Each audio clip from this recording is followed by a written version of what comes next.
সৌমিত্র চট্টোপাধ্যায়ের একটি সাক্ষাৎকার, যা আপনাদের সামনে কয়েকটি পর্বের মাধ্যমে তুলে ধরব। আজ তৃতীয় পর্ব। এই যে ওর সাংসারিক উথাল পাথাল, একদিকে গৌরী দেবী, অন্যদিকে সুপ্রিয়া। কত কাহিনী আছে রাতের পর রাত বিনিদ্র জীবনযাপন, তীব্র বাগবিতণ্ডা। আপনার সঙ্গে কখনো শেয়ার করেননি? কিছু কিছু করেছে তো বটে। উত্তমদা মাঝে মধ্যে খুব আপসেট হয়ে পড়তেন। আমি একটা পরামর্শ দিয়েছিলাম, থাক সেগুলো এত বছর পর কাগজে খুলে বলতে চাই না, ব্যক্তিগতভাবে বলতে পারি, লিখবে না প্লিজ। একটা কথা বলুন, এখনকার দিনে দেব খুব জনপ্রিয়, সৌরভের তো কথাই নেই। কোথায় গিয়ে এদের সঙ্গে উত্তমের জনপ্রিয়তার তুলনা হয়? এই প্রশ্নটা আমায় করো না। কেন? আমি এটার উত্তর দিতে চাই না, আমায় ভুল বুঝতে পারে। সেন্সিটিভ প্রশ্ন। আমি কিন্তু খুব ইনোসেন্টলি জিজ্ঞেস করছি, কোনো মারপ্যাঁচ নেই।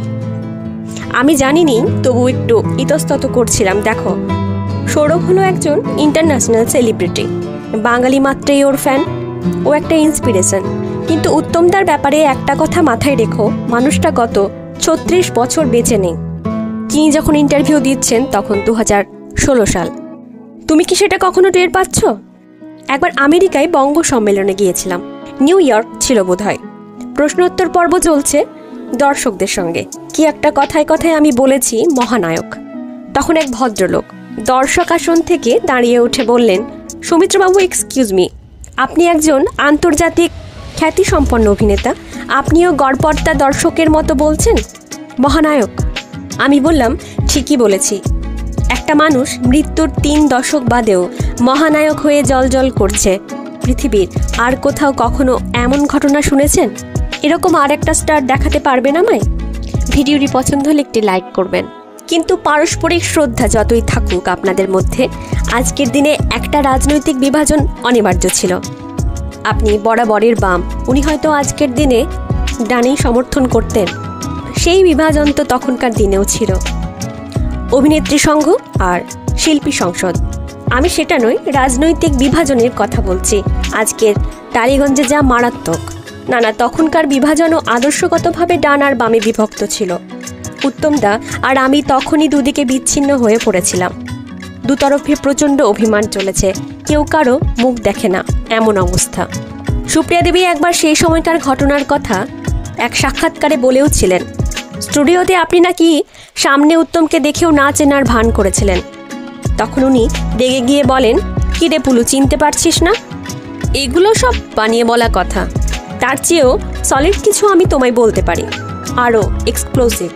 যখন উভয় পক্ষের মধ্যে সব টেনশন চলছে, তখন বসুশ্রীতে মন্টু বসুর সেই পয়লা বৈশাখের অনুষ্ঠান, সেবার আমি ঢুকতে একটু দেরি করে ফেলেছি।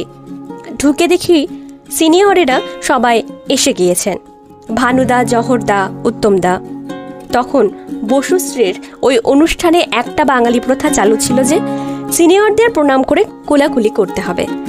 বাংলা নববর্ষে কোলাকুলি, ইয়েস, কোলাকুলিটা তখন নববর্ষেও বাঙালি জীবনে ছিল, এখন ভ্যানিশ করে গিয়েছে। সিনিয়রদের পরপর প্রণাম করতে করতে মুখ তুলে দেখছি এবার উত্তমদা। তখন বুকে প্রচণ্ড অভিমান আর তিক্ততা।